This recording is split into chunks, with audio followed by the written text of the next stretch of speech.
Before the review starts, I want to make a quick note. This movie is really hard to find for some reason, so the version I was able to get was quite poor, so the audio in the film might cut out, and the visuals might distort. I've also had to cut some dialogue scenes I wanted to include because of the distortion. I'm sorry about that, I included what I could.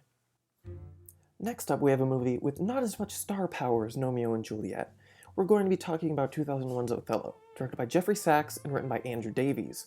The only real notable project Sachs has put out is notable for an unfortunate reason. He directed the failed revival of Doctor Who in America in 1996 as a TV movie for Fox. It did miserably and led to the series being dormant until 2005. This movie has other Doctor Who related connections, but we'll get to those later. Davies, the writer, is famous for the series House of Cards and the Bridget Jones series of films. This film gained no awards but was aired on the UK television station ITV on December 23, 2001. This isn't a straight film adaptation, so let's move on to the different actors.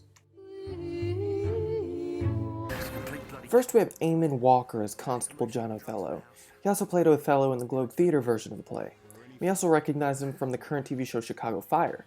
John Othello starts as a token black constable, but after race relations degrade in London, they soon promote him to the commissioner, despite the experience the former lieutenant commissioner had, this man being Ben Jago.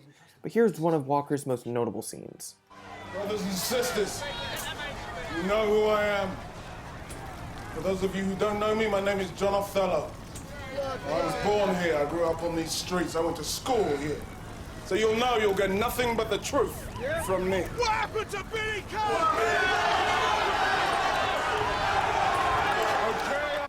Ben Jago, played by Christopher Eccleston, was the one passed up for the promotion in favor of Othello. And here's our second Doctor Who connection. Christopher Eccleston is the Doctor. I'm the Doctor, by the way. What's your name? Rose. Nice to meet you, Rose. Run for your life! Well, the ninth Doctor anyway. Ben Jago is incredibly angry with Othello over it. His character even goes into long rants, including racial slurs and psychotic episodes where he speaks to the camera. Like this. About me. Nothing. Like a rock. How very quaint. How very dark is Sunday school. How very good of you to acknowledge how much you owe to me. You owe me everything. Everything. You should have told him. Oh, I know it should have been you, Ben. That's Ben Jago's job. I'm just a token handsome nigger. I know it should have been you. Keely Hawes plays the Desdemona character. In this version, her name is Desi, just like in the film O. Hawes' only other role I recognize was 2007's Death at a Funeral. It is touched on that Desi is some form of writer, but that angle isn't really explored. She doesn't seem to be as independent as O's Desi, and fails to connect with the viewer, who just stays at home and drinks wine. Lots of wine. Richard Coyle plays Michael Cass, this version's Cassio.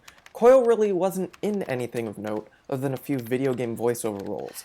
Michael Cass is a constable at Scotland Yard, just like John Othello and Ben Jago. Eventually he gets assigned to protect Othello's wife. After Ben Jago tells Michael that Othello's marriage is all for public relations, he starts trying to be romantically involved with Desi. That doesn't end well. Yeah, he has. Yeah, I'd like to see that. Don't look at me like that. I got an A-level in art. And finally, we have Rachel Sterling as Lulu. This version's Amelia. I don't know why they changed the name. Amelia's a pretty believable name. Anyway, Rachel Sterling is best known for... just guess. Doctor Who again. She played that one crazy face lady in that one episode.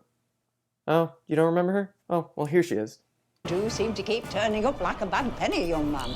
The Crimson Horror. That's what they're calling it. Well, did you see her? With the face? Okay, good. She doesn't look nearly as crazy in this film. She actually plays a really big part. Before the events of the film, she didn't really know Ben Jago and liked to play where they are already married. After they meet, they begin a one-sided sexual relationship. I'll get into how that works later. But basically, Ben Jago uses sex to get information from Lulu regarding Othello and Desi. Before I touch on a key point between Othello and Ben Jago, I want to talk about race relations in this film. Race riots are started due to a murder involving police brutality, which sets all the nation's eyes on Scotland Yard. So they decide to make John Othello, a black man, commissioner. How do we know this was due to race riots and not his abilities? The last commissioner was forced to resign due to recorded racial remarks about African genitalia in relation to their brain size. So yeah, pretty much a PR nightmare. The former commissioner was also good friends with Ben Jago, who was being groomed for the position. So he gets quite angry when he is passed over. Ben Jago may or may not be some sort of neo-Nazi or white supremacist as well.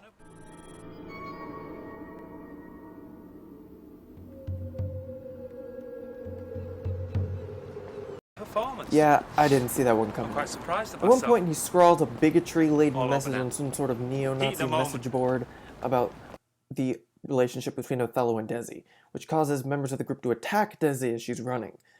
But she's saved by Michael Cassio. It isn't clear if this website is in his bookmarks, or this is his first time browsing this weird site. But it doesn't matter. His racially motivated rants during the movie makes it clear that he is a racist. Now let's talk about the relationship between Ben Jago and Othello. If you look closely during scenes when they're together, Ben Jago is almost always touching Othello, or giving him a back rub, or holding his hand, or just being really close to his face. He also embraces a lot of men during this film. Earlier I mentioned how his relationship with Lulu was one-sided. Well, it is sexually one-sided in Lulu's favor. Let's leave it at that. From these observations, one can come to the conclusion that Ben Jago is either a homosexual or has repressed sexual feelings for John Othello. This puts a whole new spin on the motivations for Ben Jago. What if his racist remarks were just out of anger, and his new favorite website was a one-time thing? What if he's trying to ruin Othello's marriage because Ben Jago wants Othello just for himself? It's an interesting angle. But to them, it's just ordinary. They handle themselves like a old envelope. The relationship between Michael Cassio and Desi is also slightly different. At one point, Michael Cassio is convinced that Desi's marriage is for show, and he attempts to kiss her while he's drunk on wine. Desi drinks so much wine. Every other scene she's drinking wine. I don't know. But the relationship finally snaps when the wine spills on Michael's shirt. Michael grabs the closest article of clothing near him, which is Othello's robe, which is noted at the beginning of the movie. It's just like the handkerchief from the play. At that point, John Othello comes back from work, and Michael's told to leave. Yeah, absolutely. Honestly, for all sorts of reasons. Let's not spoil things. Okay. Overall, the music isn't something to be in awe over. It's hardly noticeable. But the interesting cinematography is certainly cool, especially during the scenes where Jago is ranting at the camera.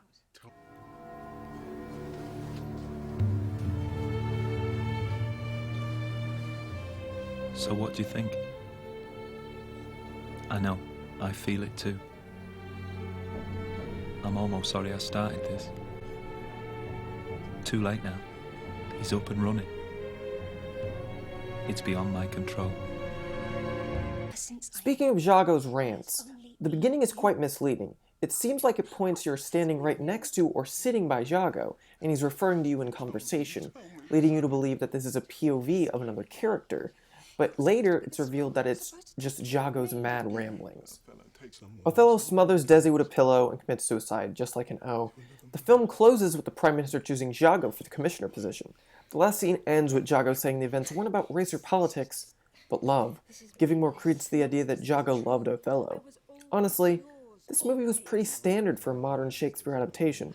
The race relations were interesting, and Eccleston made an interesting Ben Jago, but nothing really stuck out. It was just standard. I give this movie 3 Ninth Doctor Fantastics. Fantastic. Fantastic. Fantastic. I don't understand. In what way is that fantastic? Out of 5. Who else? Nobody. Nobody.